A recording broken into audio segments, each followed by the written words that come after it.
Fala, truckers! Sejam muito bem-vindos a mais um episódio do Conexão Quero Truck. Esse que é o seu podcast para quem tem diesel na veia. E olha só, vamos direto ao ponto. Sabe aquele trânsito que você não aguenta mais quando você pensa em ir em algum lugar, quando você pensa em sair, em trabalhar, enfim. Sabe aquela dificuldade para chegar em algum lugar? Isso é mobilidade urbana. Isso é um problema de mobilidade urbana. Um problema muito grave que afeta demais a nossa sociedade atual. E a gente vai falar sobre isso hoje. Se você quer saber exatamente tudo sobre esse assunto, fica ligadinho com a gente até o final. Já aproveita, segue aqui o nosso canal, se inscreve aqui no nosso canal, curte, compartilha, comenta, interage com a gente aqui no Conexão Quero Truck. Bom, para falar sobre isso, eu trouxe ele que é especialista no assunto de mobilidade, no assunto de gestão inteligente de tráfego, enfim.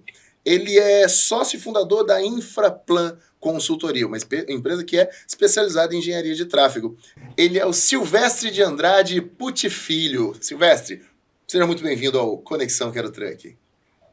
É um prazer estar aqui conversando com você e com as pessoas que participam da Conexão Quero Truck, e vamos conversar sobre esse assunto bastante que mobiliza muito as pessoas, que é o trânsito nas cidades. Com certeza. Mobiliza e às vezes desmobiliza, né, Silvestre? Às vezes dificulta. Mas vamos começar te perguntando a sua opinião. Eu quero a sua opinião. O que você acha do trânsito atual? Você tá em uma grande capital também, né? Você está em Belo Horizonte? Estou em Belo Horizonte. Está em Belo Horizonte. E aí também as pessoas já sofrem bastante com o trânsito, assim como em São Paulo, assim como, né, no Rio de Janeiro, enfim, nas grandes metrópoles, não só no Brasil também, mas mundo afora. Qual é a sua opinião sobre o trânsito atualmente nas metrópoles brasileiras? Bom, é bastante complicado, porque o trânsito nunca principalmente nas grandes cidades, nunca é aquilo que a gente gostaria quando sai para o trânsito, né? As grandes cidades têm trânsitos congestionados, principalmente nos horários de pico, né? E não tem jeito de você resolver isso. Há uma demanda muito superior à oferta do sistema, que é o sistema viário e as condições de circulação, e, consequentemente, o congestionamento faz parte do dia a dia das grandes cidades, né? Então, não há solução fácil para isso, não há solução imediata, e os congestionamentos, infelizmente, fazem parte do dia a dia do cidadão. A gente vê isso acontecer no dia a dia e imagina que seja um problema também exclusivamente de gestão de tráfego, né? Mas não é só isso também, né, Silvestre? Tem toda uma receita do bolo muito mais complexa, né? O crescimento populacional, tem as indústrias automobilísticas injetando mais automóveis sem uma estrutura adequada, enfim. Tem mais ingredientes nesse negócio. Desses todos, pela sua experiência, né, a gente vai falar muito sobre isso aqui, você vê algum grande vilão nesse caos que o trânsito nas metrópoles, principalmente nas metrópoles, né, se tornou? Você vê algum que é o fator preponderante, aquele fator mais importante que pesa mais na receita do bolo? No final das contas, o volume excessivo de veículos, né? No final das contas, esse seria, não vou dizer vilão, porque os veículos cumprem uma função importante e as pessoas têm seus desejos de ter os veículos, e eu não transformaria os automóveis em vilões, exatamente, né? Mas, ao mesmo tempo, o espaço viário, de um modo geral, em números, ele ocupa quase 70% do espaço viário, né, para conduzir 30% das pessoas, em números redondos. Enquanto que os sistemas de transporte público ocupam 30% desse espaço para conduzir 70% das pessoas. Então, há aí um desbalanceamento, né? Os espaços viários são ocupados por muitos veículos, com poucas pessoas dentro dele, né? A média nacional gira em torno de 1,4, 1,5 passageiros por veículo, né? Enquanto nos ônibus essa média sobe muito mais, no horário de pico é muito cheio, e na média do dia inteiro vai a 50, por aí. Então, há há um desbalanceamento disso, e os carros enchem as vias, né? As vias, de um modo geral, elas não têm como crescer mais, quer dizer, há vias consolidadas nas cidades, nas áreas urbanas, nos centros. Ninguém pensa em vai desapropriar um centro para crescer mais ainda, né? O sistema viário. Então, são sistemas viários, alguns centenários, né? Ruas estreitas, etc., que formam o conjunto urbano mais importante, né? E não tem jeito, você não vai mudar o sistema viário, você vai mudar a oferta, mas os automóveis não param de entrar no sistema, né? Então, a taxa de crescimento da frota é bastante elevada, é bem superior à taxa de crescimento da população, né? Então, a taxa de motorização em algumas cidades, somente nas regiões mais ricas do país, são taxas de motorização semelhantes a taxas europeias, americanas. Então pelo que você está me dizendo, existe uma questão também cultural em cima disso, né? Porque efetivamente as pessoas elas optam hoje, optam ou não têm a condição de não optar, talvez, pelo transporte público coletivo, que ele não é suficiente, mas existe também uma questão cultural. A cultura, né, principalmente brasileira, né? Então, no Brasil, vamos falar do Brasil, ela joga as pessoas para por uma questão de indisponibilidade do serviço público, ou de não adesão ao serviço público. Nós temos ali uma cultura óbvia do uso do automóvel, né? Assim, do bem-estar que ele proporciona, do conforto, da facilidade de deslocamento na rede, na malha viária urbana, né? E o transporte público é, de uma certa forma, Brasil afora, relegado a um segundo plano, o que é muito ruim, porque ele carrega a maioria da população e ele é jogado para um segundo plano. Na maioria das vezes, ele anda no tráfego misto, né, junto com o automóvel. Então, você está dentro do automóvel, você está vendo o ônibus ali preso no congestionamento que os automóveis geram, e eles estão presos no congestionamento junto com os automóveis, né? Então, redes de metrô extensas você tem em São Paulo, né, uma rede de metrô mais expressiva. O Rio tem uma rede razoável, e outras cidades, Belo Horizonte, Recife, Brasília, né? Fortaleza tem, Salvador tem redes de metrô bem mais reduzidas, né?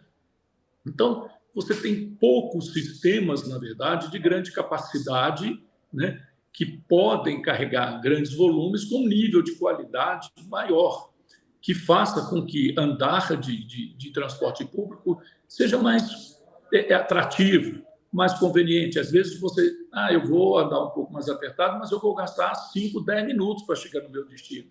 Se eu pegar o automóvel, eu vou gastar meia hora, 40 minutos no congestionamento, e ainda tem que arrumar um lugar para botar o carro quando eu chegar lá, um estacionamento, etc., tal, que às vezes custa caro. Então, você faz esse equilíbrio, né, das coisas, e às vezes compensa usar o transporte público, mas ele precisa ser de qualidade, ele não precisa ser jogado no trânsito comum, né, na vala comum dos sistemas viários, porque aí ele perde totalmente a sua competitividade. É verdade. Deveria haver uma estrutura um pouco mais. Uma estrutura que eu digo, um desenho mais adequado. Mas falando dessa forma, a gente imagina que existam soluções.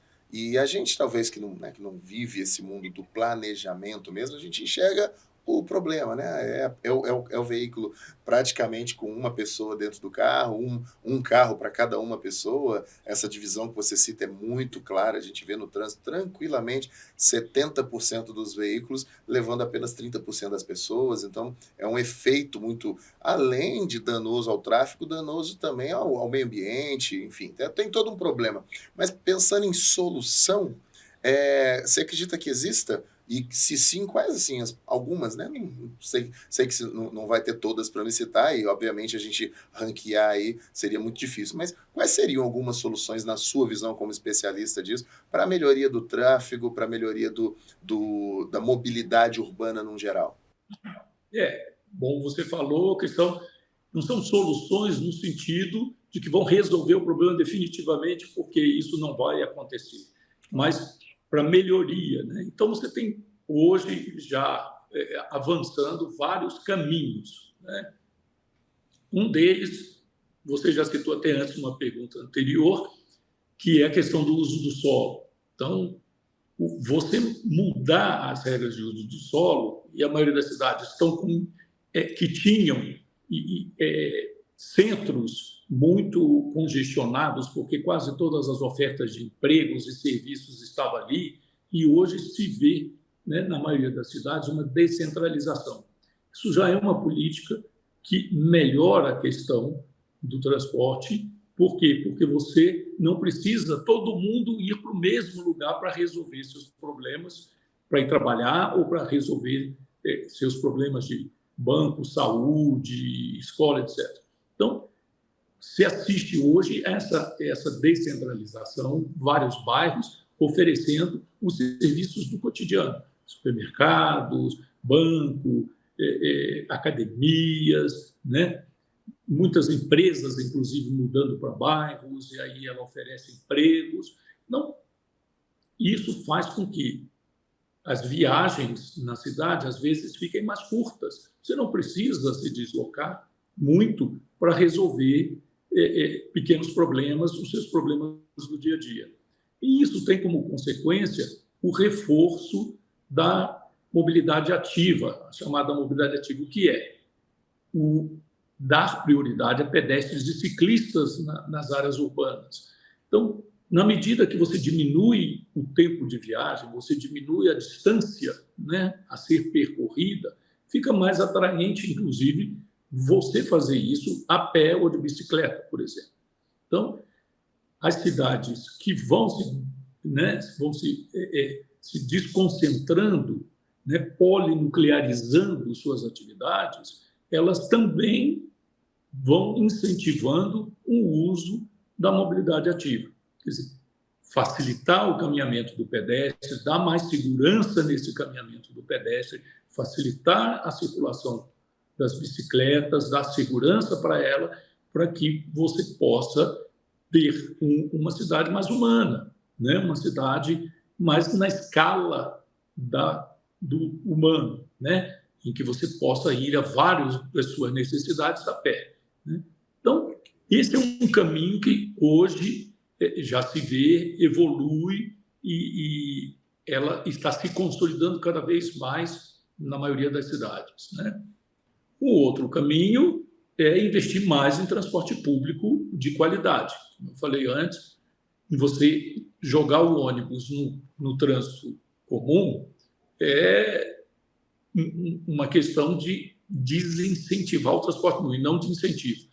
Mas, na medida que você investe em sistemas de transporte público de qualidade, e aí tem os chamados BRT, né, os ônibus em faixas exclusivas, em pistas exclusivas, que você vê Brasil afora. Curitiba foi pioneira nisso, mas hoje todo o Brasil tem e exportou mundo afora essa solução. É uma das soluções de melhoria da mobilidade. Se investe hoje em VLT, que são os veículos leves sobre trilhos, né? Já tem alguns exemplos também, São Paulo, Rio, né? Com sistemas leves sobre trilho, e você precisa, então, e claro, metrôs e ferrovias, como os grandes sistemas, sistemas troncais de maior capacidade. Então, o investimento em transporte público é fundamental para que você melhore as condições de circulação nas cidades. Perfeito. E com isso você acaba que a gente pensa em integrar, né? Juntar soluções, integrar recursos, enfim. Então, você acredita na integração de modos de transporte, multimodalidade, para a solução da mobilidade urbana? Claro, não o transporte hoje ele não pode ser pensado como assim, eu vou pegar minha linha de ônibus, né? Eu tenho o meu ônibus é aquele. Não, o transporte hoje tem que ser pensado sempre em termos de rede de transporte, né? Para facilitar o seu acesso a qualquer espaço da cidade, né? Por uma rede de transporte com várias conexões dentre elas e eventualmente vários modos, inclusive, né? Então facilitar essas conexões, não fazer com que a pessoa desembarque de um ônibus aqui, tenha que caminhar não sei quantos quarteirões para poder pegar um segundo ônibus para o seu destino final. Então, se aproxima com terminais de integração, né, entre modos de transportes, áreas propícias a essa integração, facilitando, né, a chegada de ônibus de diversas origens para diversos destinos.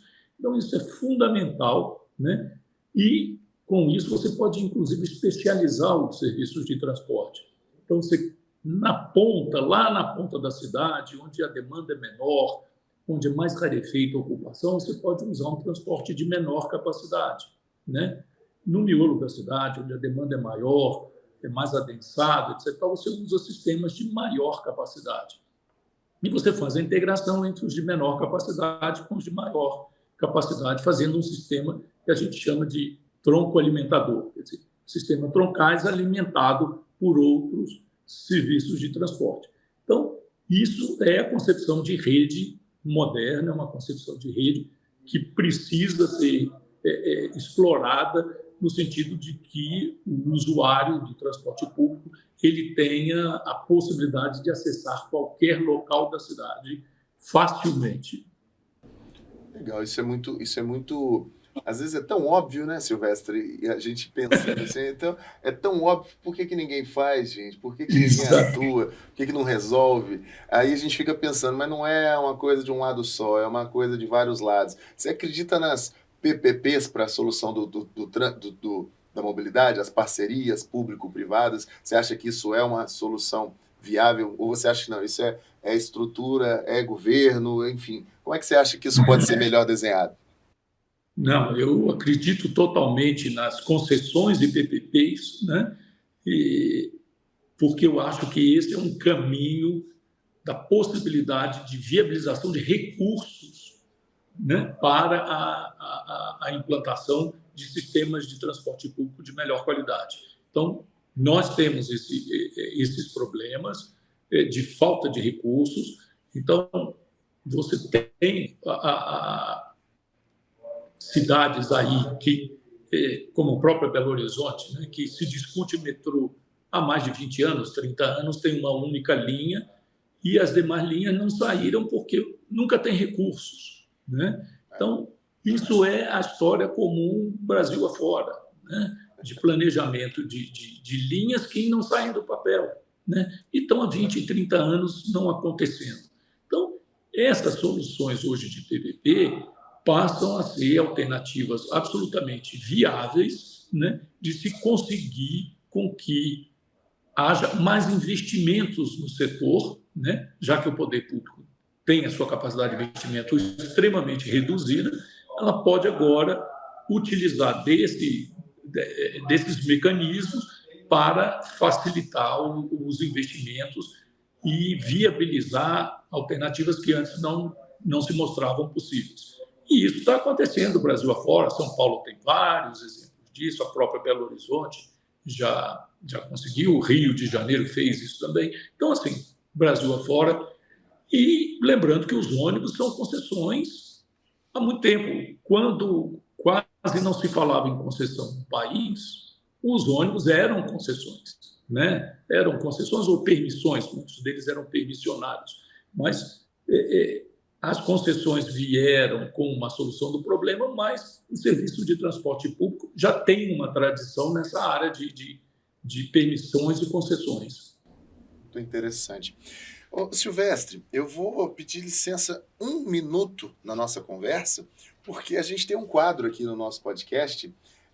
Esse quadro é representado por essa lâmpada aqui mágica que a gente tem, que é uma mistura da lâmpada do Aladim aqui com um bico bem tradicional de injeção de óleo aqui, né? Uma lâmpada estilizada do nosso podcast. E toda vez que a gente dá uma esfregadinha nela, assim como a lâmpada lá, né, do gênio, vem uma ideia genial aí para os nossos usuários que ficam assistindo o nosso Conexão Quero Truck. Então vamos dar aquela esfregadinha? Vamos ver aqui no nosso momento Fórmula Mágica. O que tem de ideia genial? Vamos lá?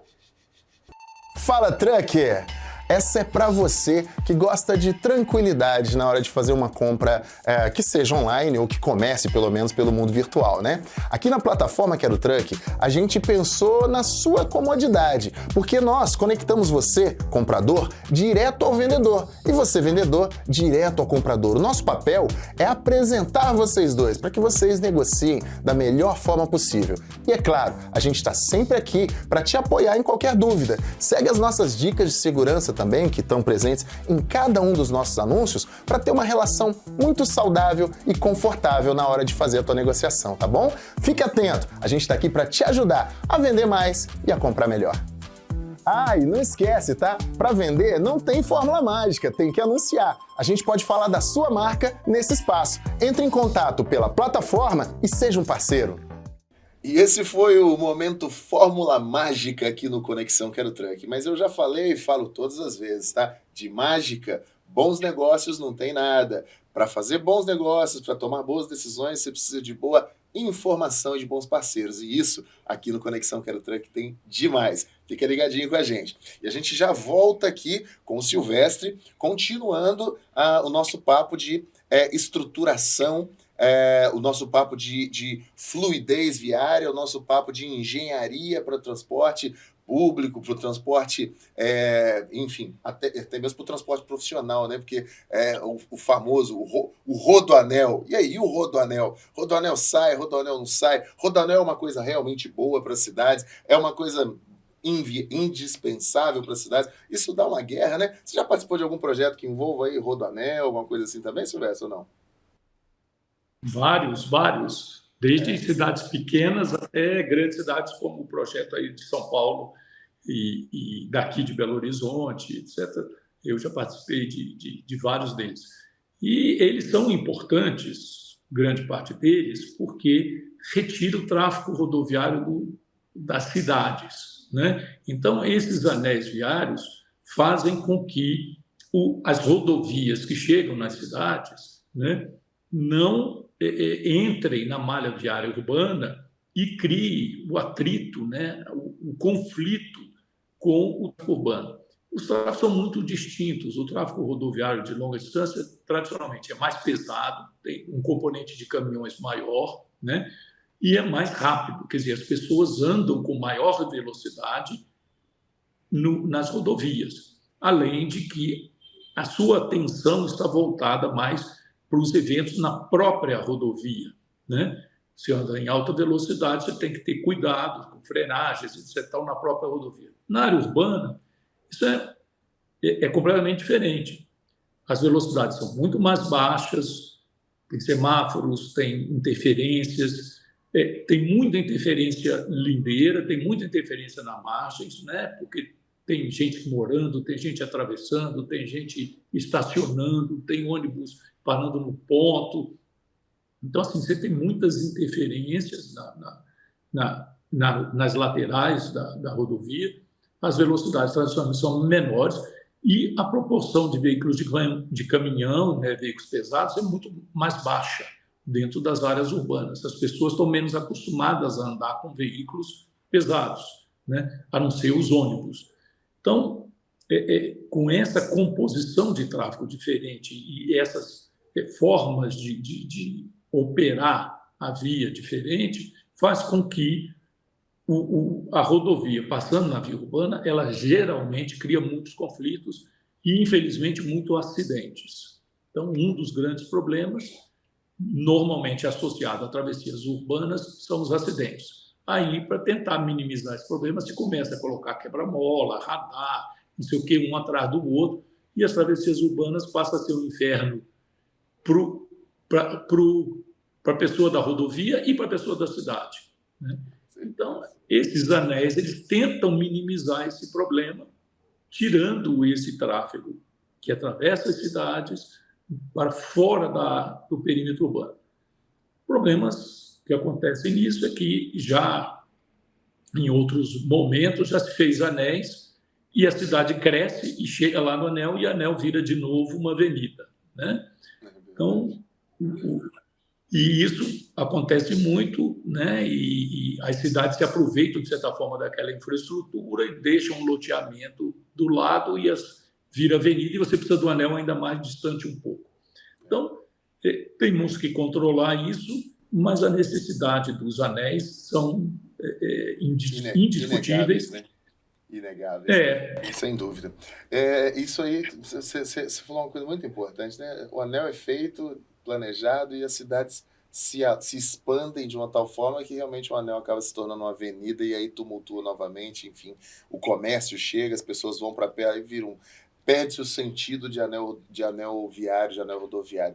Belo Horizonte é um exemplo disso, né? O anel rodoviário virou uma grande avenida, a Avenida do Contorno 2, digamos assim, né? Efetivamente contorna a cidade.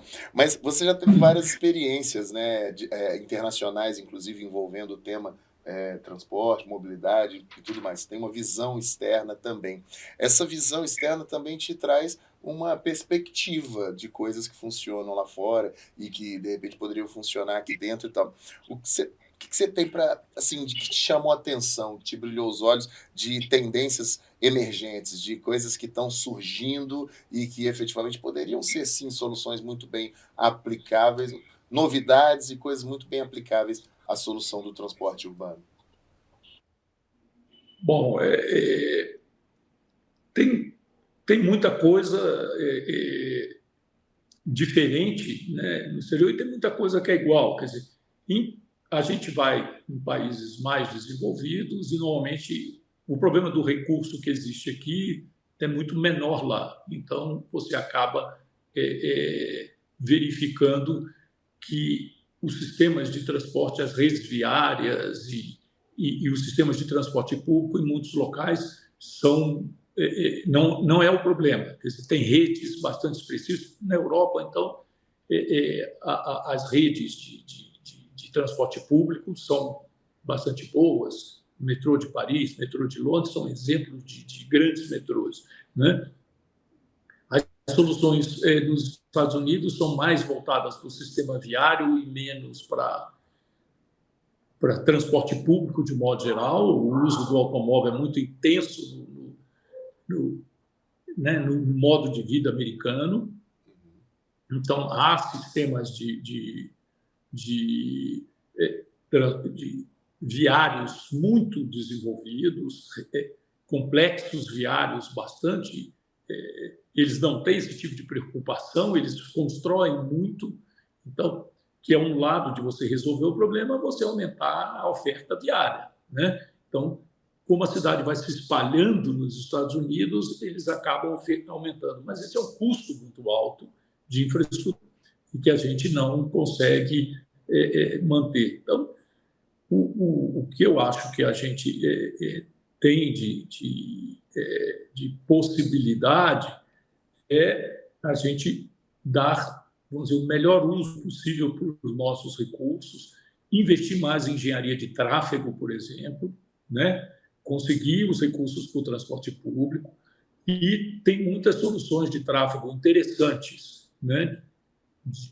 E algumas já vindo para cá, voltadas para pedestre, traffic calming, que a gente chama, né? São situações para moderar o tráfego, para diminuir as velocidades. Na Europa tem já, em algumas cidades, o pedágio urbano. Então, para você diminuir o tráfego dentro das cidades, então você paga para entrar nos centros urbanos, né? Então, isso também, de alguma forma, cria um outro ambiente de pensamento nessa área. Está muito avançado também a perspectiva, os estudos voltados para a segurança, então a preocupação com a segurança, a visão zero, né, que é caminhar no sentido de você não ter acidentes de trânsito. Então, essas são situações que você encontra no dia a dia, lá com um trabalho sério, com desenvolvimento, etc., tal, que é muito interessante. Bom, e Silvestre, a gente tem aqui também hoje, para você, né, que a gente tem sempre, mas hoje com você nós vamos fazer o nosso quadro especial, com um especialista do assunto, né? Chama-se Mito ou Verdade, nosso quadro.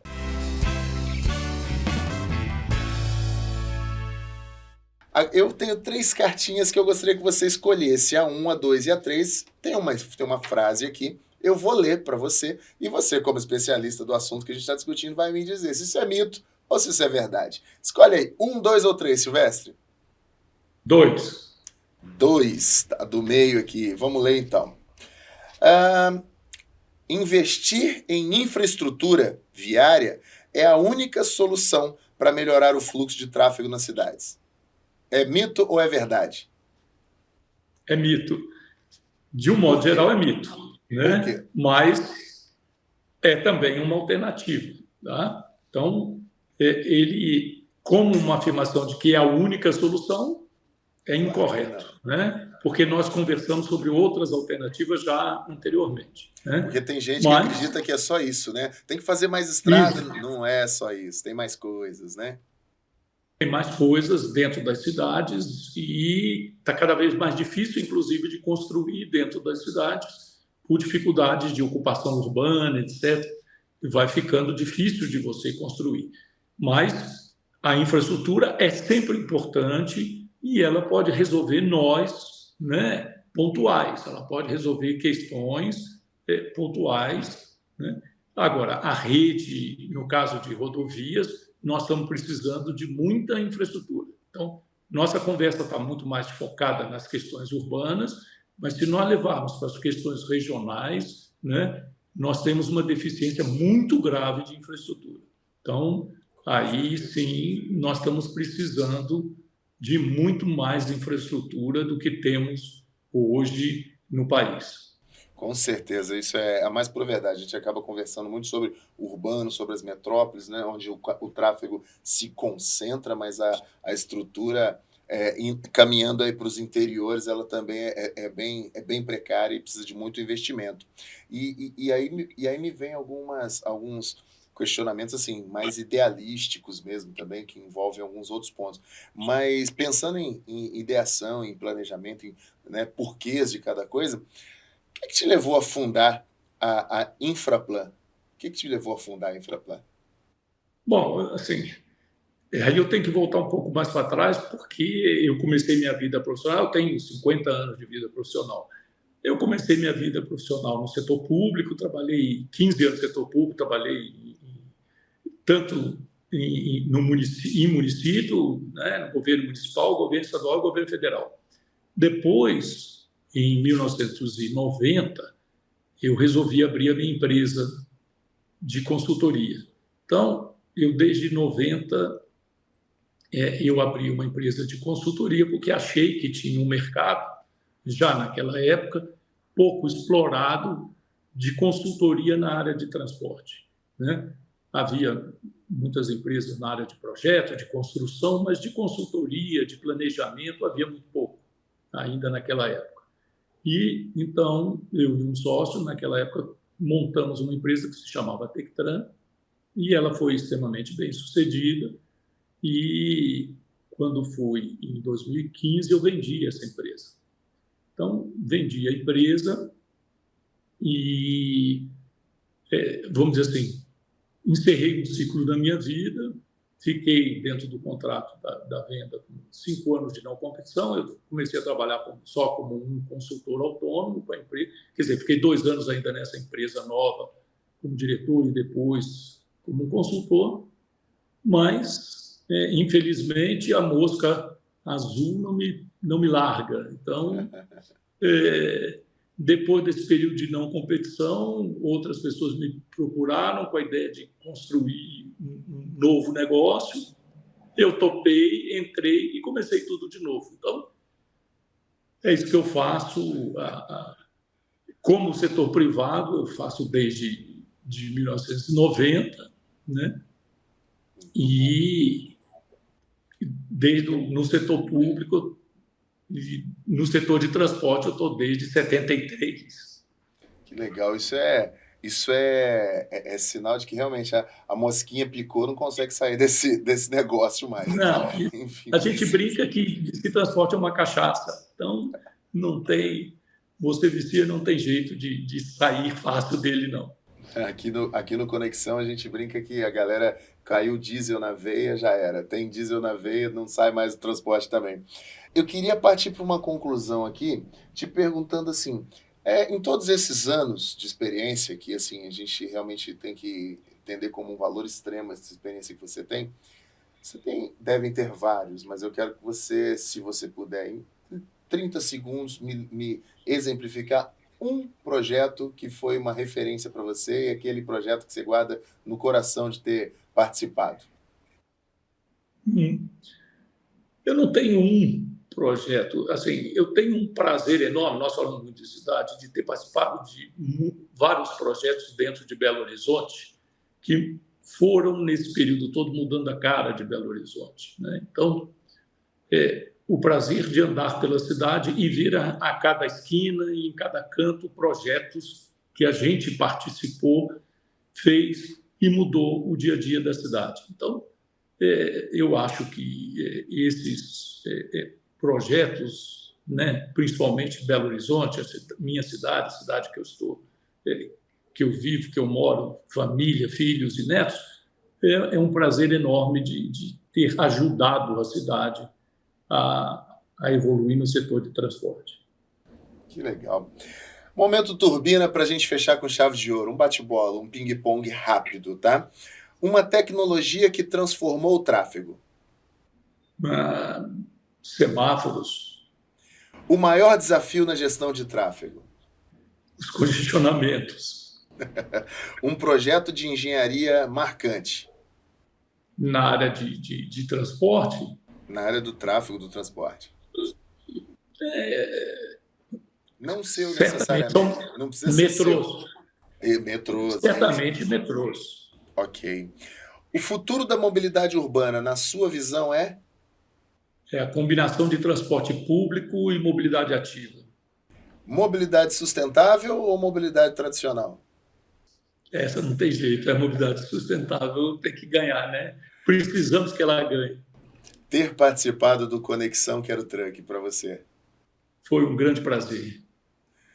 Prazer foi extremamente nosso, Silvestre. A gente não conseguiria nem que quisesse traduzir aí toda a tua experiência em 30 e poucos minutos de conversa, que é o nosso limite aqui, né, dos nossos episódios, mas deu para absorver, deu para ver aí, além da sua simpatia, o seu conhecimento e a bondade aí, a tranquilidade de dividir esse conhecimento com a gente da melhor forma possível dentro desse pouco tempo. Então, a gente é muito grato por ter você aqui conosco no nosso podcast, tá bom?